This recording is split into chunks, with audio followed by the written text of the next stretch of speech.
Hi friends, Sarika recipe मराठीमध्ये तुमचं खूप खूप स्वागत आहे। आज आपण टम्म फुगलेली खमंग बटाटा मसाला पुरी कशी करायची ते पाहणार आहे। एकदम मस्त अशा टम्म फुलतात ह्या पुऱ्या, एकदम छान होतात आणि झटपट एकदम मस्त अशा आणि कमी साहित्यात बघा एकदम छान अशी झालेली आहे आणि चवीला तर एक नंबर लागतात, एकदम मस्त अप्रतिम होतात चवीला। बघा अशा टम्म फुगलेल्या मसाला बटाटा पुरी खमंग अशी कशी करायची ते आपण आज पाहणार आहे। मी तोडून दाखवते तुम्हाला। ही तुम्ही सकाळच्या नाश्त्याला किंवा मुलांच्या डब्याला किंवा प्रवासासाठी सुद्धा तोडून नेऊ शकता। छान अशा चवीला लागतात आणि एकदम मस्त होतात बघा। आतून बघा एकदम छान झालेली आहे ही बटाटा पुरी, आपली छान अशी झालेली आहे। आणि बघा तर चला कमी साहित्यात आणि झटपट बनते, तर चला वेळ न घालवता आपण व्हिडिओला सुरुवात करूया। तर बघा इथे सर्वप्रथम मी इथे 2 कप गव्हाचं पीठ घेतलेलं आहे आणि त्यासाठी इथे मी 2 मीडियम आकाराचे उकडलेले बटाटे घेतलेले आहेत, ते खिसून घालायचे असे छान असे खिसून घालायचे म्हणजे व्यवस्थित मिक्स करता येतात। बटाटा मी खिसून घेतलेले आहे, 2 मीडियम आकाराचे बटाटे। आता मसाले घालूया। 1 चमचा मी चिली फ्लेक्स घेतलेला आहे, तुम्ही याऐवजी लाल मिरची पावडर सुद्धा घालू शकता 1 चमचा। 1 चमचा मी धनेपूड घेतलेले आहे, पाव चमचा मी इथे जिरे घेतलेले आहेत, अर्धा चमचा इथे ओवा घेतलेला आहे आणि इथे मी 1 चमचा आले व हिरव्या मिरचीची पेस्ट घेतलेली आहे, पाव चमचा हळद, 1 चमचा आले व हिरव्या मिरचीची पेस्ट। तुमच्या आवडीनुसार तुम्ही तिखट टाका आणि इथं चवीनुसार मीठ घालणार आहे। त्यानंतर बारीक चिरलेली कोथिंबीर घालूया आणि 2 चमचे इथे मी तेल घातलेलं आहे। तेल थंडच घातलेलं आहे, गरम वगैरे केलेलं नाही। 2 चमचे तेल घातलेलं आहे। आता हे सगळं आपण व्यवस्थित असं मिक्स करून घ्यायचं आहे। बघा इथे मिक्स करून घेतलेलं आहे।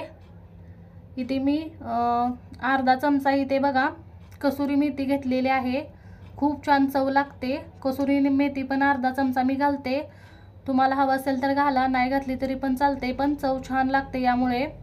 आता मिक्स करून घेतलेला आहे, त्यामध्ये आता मी पाणी घालून घट्टसर असा आपल्याला मळून घ्यायचं आहे। उकडलेल्या बटाट्यामुळे पीठ आपलं सैलसर होऊ शकतं, त्यामुळे आपल्याला पीठ घट्टच मळून घ्यायचं आहे। बघा इथे मी घट्टच पीठ मळलेलं आहे। आता त्यावर आपण झाकून 15 मिनिटासाठी हे भिजत ठेवायचं आहे। 15 मिनिटासाठी बाजूला ठेवून देऊया। बघा इथे 15 मिनिटं झालेले आहेत, पीठ आपलं छान असं भिजलेलं आहे। आता त्यावर 2 चमचे तेल घालून आपण हे मळून घ्यायचं आहे।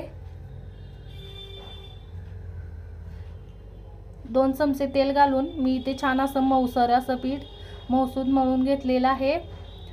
आता याचे छोटे छोटे गोळे करून घेऊया, 3 ते 4 मी इथे गोळे करून घेते। बघा या पद्धतीने तुम्हाला हवे तसे छोटे मोठे तुम्ही गोळे करून घ्या। इथे या पद्धतीने मी गोळे करून घेते बघा छान असे। आणि आता आपण याची पुरी लाटणार आहे। बघा इथे बघा 3 ते 4 असे गोळे करून घेतलेले आहेत मी, पुरी लाटून घेऊया। आता तेल घेतलेलं आहे, पोळपाटाला आणि लाटण्याला आपण तेल लावून घ्यायचं, म्हणजे पुरी आपली लाटताना छान लाटली जाते, चिकटत नाही। आता आपण पातळ अशी पुरी लाटून घेणार आहे आणि एकसारखी पुरी लाटून घेणार आहे। बघा आपण ज्यादा जाड नाही ज्यादा पातळ नाही, एकसारखी लाटायची आणि पुरी लाटली की लगेचच आपल्याला तळून घ्यायची आहे।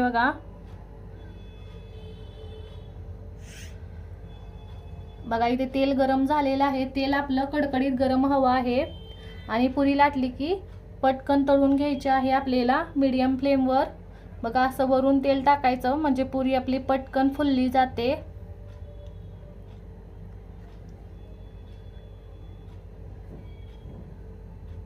बघा छान अशी मस्त फुलते बघा पुरी। आता खालच्या साईडने थोडी भाजलेली आहे, त्यामुळे आता पलटी करून भाजून घ्यायचं आहे। दोन्ही साईडनी छान अशी मीडियम फ्लेमवर ही भाजून घ्यायची। बघा आपली पुरी इथं छान अशी भाजलेली आहे, काढून घेऊया। अजिबात तेलकट झालेली नाही, एकदम छान अशी झटपट अशी पुरी झालेली आहे। मी काढून घेते बघा, मस्त अशी पुरी झालेली आहे। आणि त्याच पद्धतीने दुसरी पुरी पण आपण तळून घेणार आहे। इथे बघा दुसरी पण मी पुरी टाकलेली आहे तेलामध्ये। वरून तेल टाकत छान अशी भाजून घ्यायची, दोन्ही साईडने आपल्याला छान अशी भाजून घ्यायची आहे। मस्त अशी फुलली जाते बघा, फुगते बघा छान अशी मस्त अशी पुरी। दुसरी पण आपली टम्म फुगलेली आहे आणि छान अशी भाजलेली आहे बघा। मी काढून घेते, दोन्ही साईडने ही पण पुरी भाजलेली आहे आणि अजिबात तेलकट होत नाही, झटपट बनल्या जातात त्या पुऱ्या बघा। सगळ्या पुऱ्या मी या पद्धतीने तळून घेते, टम्म फुगतात बघा, एकदम छान अशा झालेल्या आहेत पुऱ्या आपल्या आणि अजिबात तेलकट झालेल्या नाहीत। तुम्ही या दह्याबरोबर, लोणच्याबरोबर किंवा चटणीबरोबर, सॉसबरोबर खाऊ शकता, मस्त लागते, किंवा अशी सुद्धा खाऊ शकता। लहान मुलांना खूप आवडेल अशी मस्त होते बघा चवीला। तुम्ही मुलांच्या डब्याला किंवा नाश्त्याला किंवा प्रवासासाठी नेऊ शकता। तुम्ही या पद्धतीने नक्की करून बघा, एकदम मस्त अशी पुरी होते बघा आणि झटपट झालेली आहे, कमी साहित्यात आणि मस्त अशी पुरी होते। या पद्धतीने नक्की करून बघा। तर आजचा व्हिडिओ तुम्हाला कसा वाटला ते कमेंटमध्ये जरूर सांगा। व्हिडिओला लाईक करा, शेअर करा। व्हिडिओ पाहिल्याबद्दल धन्यवाद।